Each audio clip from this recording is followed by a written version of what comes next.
कई साल पहले की बात है। ब्रिजपुर गांव में प्रभु कृष्ण के एक परम भक्त रहते थे। वो दिन रात भगवान कृष्ण की भक्ति में लगे रहते थे और नित प्रतिदिन भगवत गीता पढ़ते थे। उनके परिवार में उनका 5 साल का बेटा रहता था। एक दिन उन संत को पास के ही गांव से भागवत कथा पढ़ने का न्योता आया। वो जाना तो नहीं चाहते थे, लेकिन फिर भी उन्हें जाना पड़ा। भागवत पर जाने से पहले रामपाल ने अपने बेटे मनु से कहा, बेटा मनु, मैंने रोटी बनाकर रख दी है, पहले लड्डू गोपाल को भोग लगा देना, फिर तुम खुद भी खा लेना। जी पिताजी। रामपाल वहां से चला गया। इसके बाद मनु ने थाली में भोग लगाया और भगवान कृष्ण के आगे वो थाली रख दी और उनसे हाथ जोड़कर कहने लगा, ये लीजिए प्रभु, भोग ग्रहण कीजिए। लेकिन कुछ देर बाद भी मनु ने देखा कि खाना वैसे के वैसा ही रखा हुआ है। फिर वो बड़ी ही मासूमियत से कृष्ण जी से कहता है, प्रभु आप भोजन कर लीजिए ना, आप भोजन करेंगे तभी मैं भोजन खाऊंगा, नहीं तो पिताजी मुझे बहुत डांटेंगे। उस बालक की बात सुनकर कृष्ण जी को उस पर दया आ गई और वो बाल रूप में वहां प्रकट हुए और भोजन करने लगे। ये देख मनु बहुत खुश हुआ। फिर मनु ने भी खुशी खुशी अपना भोजन किया। शाम को जब रामपाल घर लौटे तो उन्होंने मनु से पूछा, बेटा तुमने ठाकुर जी को भोग तो लगा दिया था ना? हाँ पिताजी, और उन्होंने सारा खाना खा भी लिया था।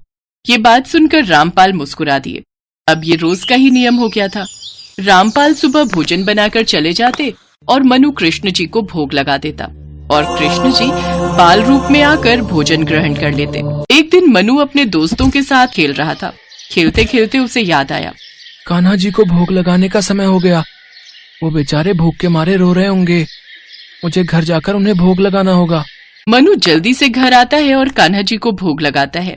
ऐसे ही एक दिन रामपाल ने सोचा, ये मनु रोज जो भोग लगाता है, क्या वो सचमुच में बाल गोपाल ग्रहण करने आते हैं?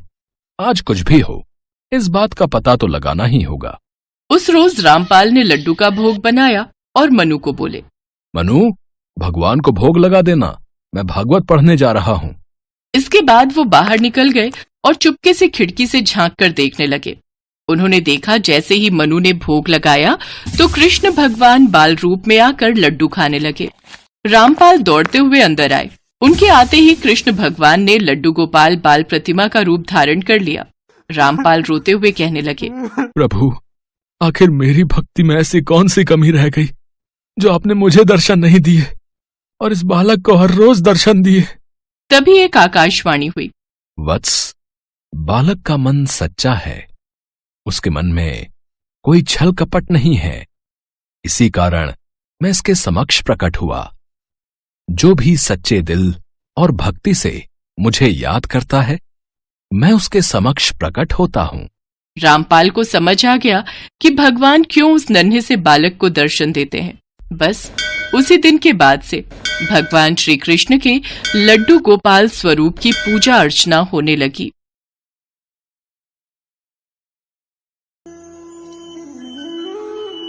हरिपुर गांव में चंदू नाम का एक दूध वाला अपनी पत्नी शांति और बेटी सुनैना के साथ रहता था। शांति स्वभाव से बहुत ही कंजूस थी। वो कभी भी किसी को 1 रुपया भी दान में नहीं देती थी। ओ सुनैना, ये दूध का भरा गिलास किसे देने जा रही है? माँ, वो एक बूढ़ी अम्मा दरवाजे पर खड़ी है, उन्हें बहुत भूख लगी है।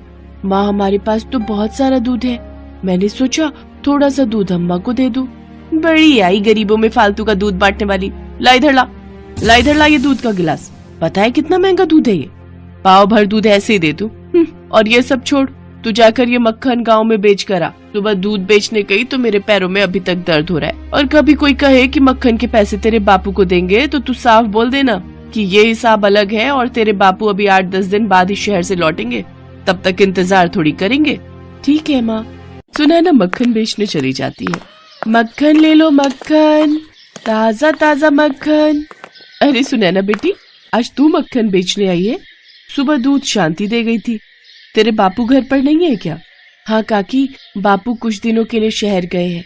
माँ सुबह दूध बेचने आई थी पर उनके पैरों में दर्द था, इसलिए अब मैं मक्खन बेचने निकली हूँ। अच्छा, ला 1 किलो मक्खन कर दे। और फिर इसी तरह सुनैना गांव में मक्खन बेचकर घर लौटी। उसके पास बहुत सारे पैसे थे। ये देखकर शांति खुश हो गई। अरे वाह, सुबह दूध की भी अच्छी कमाई हो गई और अब साथ ही साथ मक्खन भी बहुत अच्छे दामों में बिक गया। माँ, जब तक बापू नहीं आते तब तक मैं मक्खन बेच आऊंगी, इससे तुम्हें आराम मिलेगा। ठीक है, पर मक्खन अच्छे दामों में बेचना ताकि हमारी अच्छी कमाई हो। अब सुनैना रोज मक्खन बेचने जाने लगी। एक दिन सुनैना मक्खन बेचने जा रही थी। रास्ते में राधा कृष्ण मंदिर पड़ा। सुनैना कुछ देर आराम करने मंदिर की सीढ़ियों पर बैठ गई। तभी उसे मंदिर में पंडित जी द्वारा कही जा रही भगवान कृष्ण के बाल्यकाल की कथा की आवाज आई। यशोदा मैया भगवान कृष्ण के लिए रोजाना माखन निकाल कर रखती, पर कृष्ण को माखन इतना प्रिय था कि वो अपने मित्रों के साथ गांव की गोपियों का भी माखन चुराकर खा जाते थे। गांव में जिस घर भी माखन बनता था, कृष्ण अपने सारे सखाओं के साथ झट से पहुंच जाते और ताजा ताजा मटकी का माखन खा लेते थे। कृष्ण को माखन बहुत प्रिय है। पंडित जी, क्या भगवान कृष्ण को आज भी माखन का भोग लगा सकते हैं? हाँ बेटी, क्यों नहीं। भगवान कृष्ण तो प्रेम के भूखे हैं और माखन तो उन्हें बहुत पसंद है।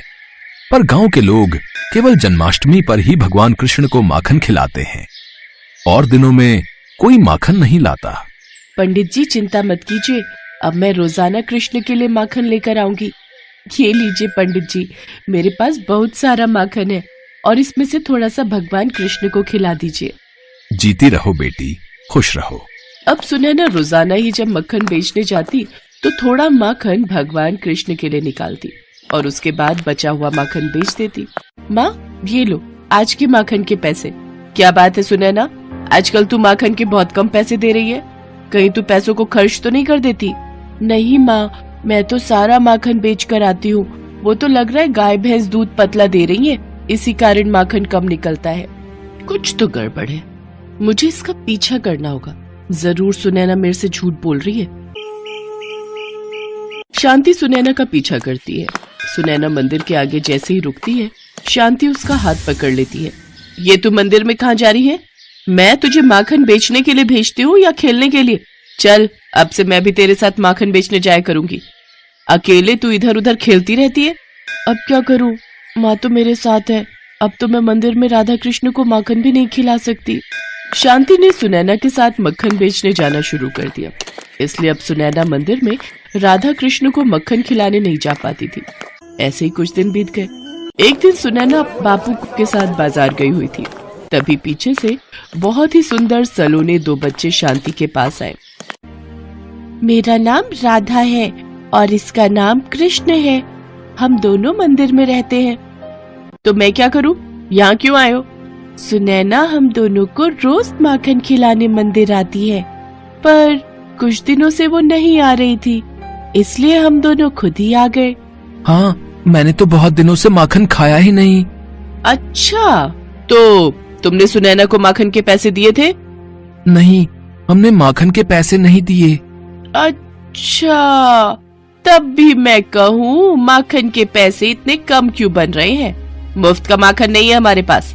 अगर तुम्हारे पास पैसे हैं तभी माखन मिलेगा। और हाँ, इतने दिनों से तुमने जो माखन खाया है ना, उसके भी पैसे मैं वसूल करके रहूंगी। लाओ पैसे दो। हमारे पास पैसे नहीं है। हाँ, ये हमारे पास सोने के कड़े हैं, आप ये रख लो। अरे वाह, माखन के बदले सोने के कड़े। ये तो सोने पर सुहागा वाली बात हो गई। हाँ हाँ, मैं तुम्हें अभी माखन देती हूँ। शांति की खुशी का ठिकाना नहीं था। थोड़े से माखन के बदले उसे चमकते हुए वजनदार सोने के कड़े मिल गए थे।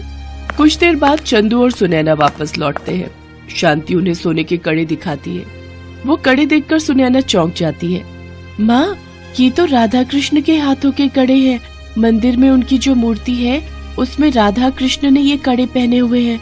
तुमने ये क्या कर दिया माँ? राधा कृष्ण खुद माखन खाने आए थे और तुमने उनसे ये कड़े ले लिए। शांति, भगवान तो प्रेम के भूखे हैं, तुमने माखन भगवान को बेच दिया। इतनी कंजूसी और इतना लालच अच्छी बात नहीं शांति। तुमने भगवान से भी कंजूसी करनी नहीं छोड़ी। राधा कृष्ण बच्चों के रूप में तुम्हारे पास आए थे, वो थोड़ा सा माखन ही तो मांग रहे थे। बहुत गलत किया तुमने शांति, बहुत गलत। वो तो भगवान थे, किसी साधारण बच्चे के साथ भी तुम्हें ऐसा व्यवहार नहीं करना चाहिए। बच्चे भी भगवान का रूप होते हैं। मैंने ये क्या कर दिया? मैंने राधा कृष्ण को माखन बेच दिया, जबकि मैं जानती थी इस सोने के कड़े के दाम ज्यादा है। मैंने उन्हें साधारण बच्चे समझकर लूट लिया। हे भगवान, मुझे क्षमा कर दो, मुझसे पाप हो गया। सुनैना चल बेटी, मंदिर ले चल। मैं राधा कृष्ण से क्षमा मांगकर उनके हाथों में खुद ये कड़े पहनाऊंगी। शांति चंदू और सुनैना के साथ राधा कृष्ण मंदिर में जाती है। वो देखती है राधा कृष्ण के हाथ खाली हैं, उनके हाथों में कड़े नहीं हैं। उसकी आंखों से आंसू छलकने लगते हैं। वो रोती रोती राधा कृष्ण के हाथों में कड़े पहनाती है। मेरी भूल क्षमा कर दो भगवान, मुझसे गलती हो गई, मुझे दर्शन दो। हे राधा कृष्ण, मुझे दर्शन दो। शांति की प्रार्थना पर राधा कृष्ण उसे दर्शन देते हैं। शांति, चंदू और सुनैना तीनों राधा कृष्ण के सामने शीश झुकाकर खड़े थे। राधा कृष्ण उन्हें आशीर्वाद देकर अंतर्ध्यान हो जाते हैं। उस दिन से शांति ने कंजूसी करना छोड़ दिया। शांति अपनी बेटी सुनैना के साथ रोजाना माखन का पहला भोग राधा कृष्ण को ही लगाती थी।